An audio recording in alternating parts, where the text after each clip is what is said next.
थेट जाऊयात, धनंजय देशमुख बोलतात. शांत बस सगळे.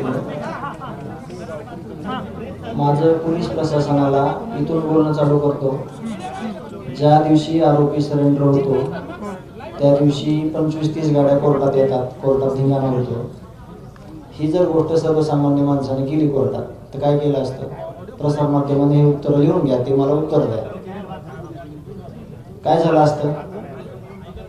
कमीत कमी 500 ते 1000 लोक त्या दिवशी तिथे येतात बाहेरचे. कशासाठी आले होते? केसला दहशत पसरवण्यासाठी, केसच्या जनतेला मारण्यासाठी, धमकावण्यासाठी.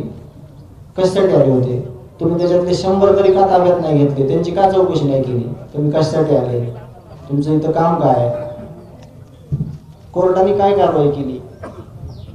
कोर्टात धिंगाणा केला भैया, कोर्टात धिंगाणा केलाय. कोर्टात वकिलाला धक्काबुक्की केली, हे येणार होते म्हणून.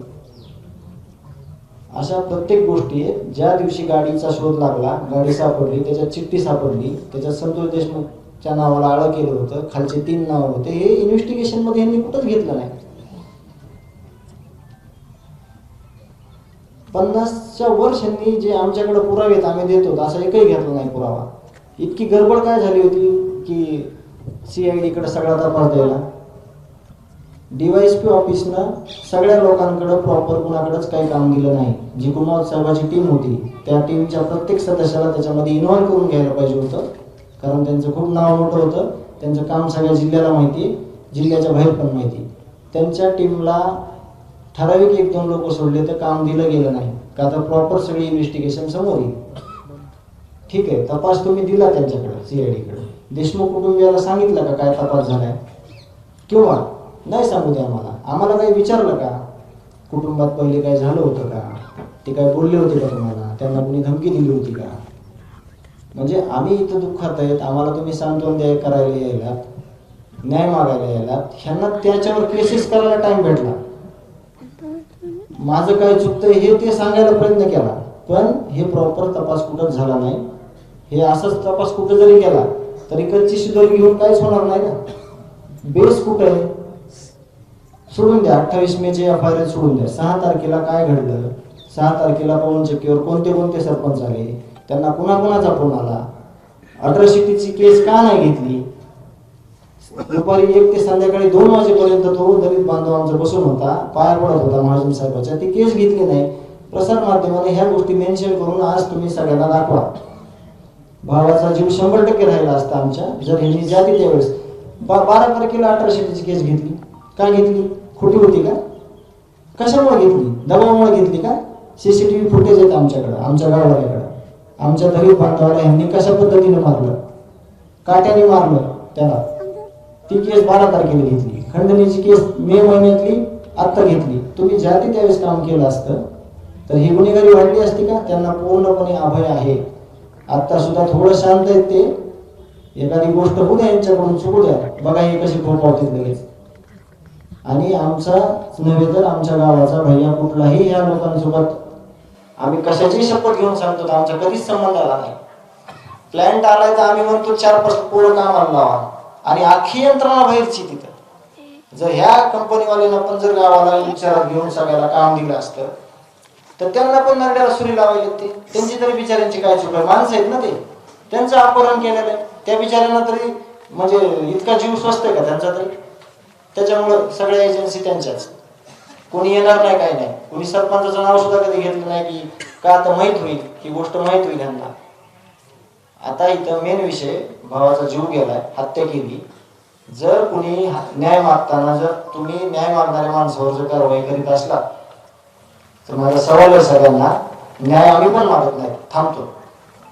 प्रसार माध्यमांनी जे सगळं पोहोचवायचा प्रयत्न केलाय, सगळ्या गोष्टी केल्यात, सगळ्यांचे तुमचे माझ्याकडे शब्द नाहीत तुम्हाला काय बोलायचे.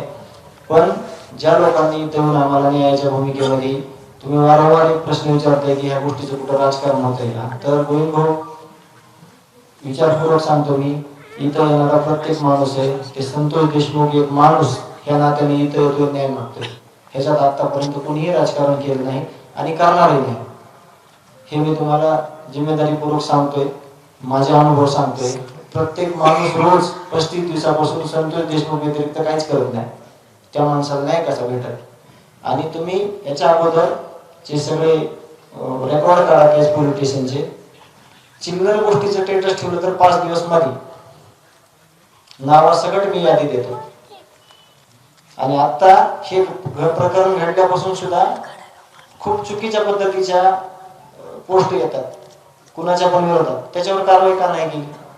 हे सगळं काळ सोपवलेलं ह्या लोकांनी, ह्याच्यावर जरब बसली पाहिजे. वैभवीने परवा दिवशी सांगितलंय सगळ्यांना की आम्हाला माहिती द्या. मग जर माहिती देताना आंदोलन करावं लागत असेल किंवा जीव आमचा घ्यायचा असेल तर मग 100% तसं आमच्याकडे द्या माहिती, काय प्रॉब्लेम नाही. कशाला परेशान होतात सगळेच लोकप्रतिनिधी परेशान आहेत, सगळे समाजातील लोक परेशान आहेत, सगळे 18 पगड जातीतील लोक. आता आमच्या गावाची काल रात्री मीटिंग होती, मी बाजूला बसलो होतो. सगळ्या गावातले जे 18 पगड जातीचे लोक गुन्हा राहतात सगळे होते, त्यांची एकच भूमिका आहे न्यायाची. तर माझी विनंती आहे सगळ्यांना की असं चुकीचं करू नका. आता तरी आम्हाला सगळी इन्व्हेस्टिगेशन द्या. पहिल्या 4 दिवसातला तपास महत्वाचा आहे. मी लेखी दिलेलं होतं OSD मुख्यमंत्री साहेबांचे, त्यांच्याकडे मी लेखी दिलेलं होतं की पहिल्या त्या 4 दिवसात काय झालं याच्यावर पुढचा तपास आहे. आज काय तुम्ही करायला आज शब्द घेऊन उपयोग नाही आपल्याला.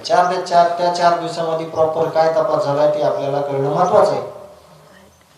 आणि त्या 4 दिवसात घडलेली घटना पुढच्या 10 दिवसात गाव सांगायचा प्रयत्न करतंय. आमच्या गावातल्या कुणालाही इन्व्हेस्टिगेशन मध्ये घेतलं जात नाही. मला सोडा, मी त्या 10 दिवसात विधी आहेत, सगळे दुःख आहे, कुटुंब सावरायचे, पण कुणालाही शिष्टमंडळ आहे आमचं, एकाही माणसाला त्यांनी नेलं नाही. बरं, आरोपीचा माणूस जर आरोपीच्या इन्व्हेस्टिगेशनला नेला तर त्याला ते वाचवील का मध्ये घाली?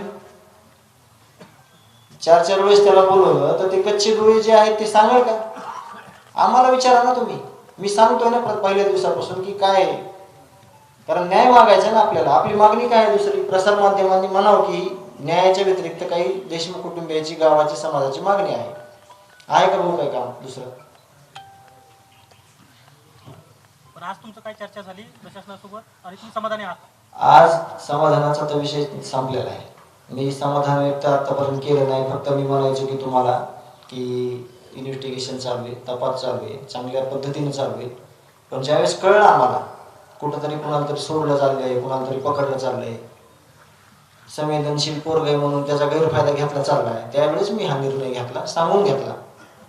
काल मी सांगितलं, आज निर्णय घेतला. आणि यापुढे सुद्धा जर अशा काही गोष्टी घडत चालल्या चुकीच्या तर न सांगता सुद्धा सगळ्या गोष्टी केल्या जातील. कारण आम्हाला आमचा माणूसच प्रिय आहे. काही जरी झालं तरी त्याची कसर कधीच भरून येणार नाही, आमची पोकळी कधीच भरून येणार नाही. तुम्ही सगळ्यांनी जे मला पाठबळ दिलंय, मला जे धीर दिलाय, त्यावर मी हे बोलतोय किंवा हे मला बळ आलं एवढं तरी. नाही तर कुटुंब सगळं हातात घेऊन बसायचं काम आहे. कुठला मार्ग निघायचं काम आहे ह्याच्यातून? उद्या गावकऱ्यांचं ते आंदोलन ते होणार आहे का? गावकरी आणि तुम्ही म्हणजे ते निर्णय गावकऱ्याचा ते बोलतील. एबीपी माझा, उघडा डोळे बघा नीट.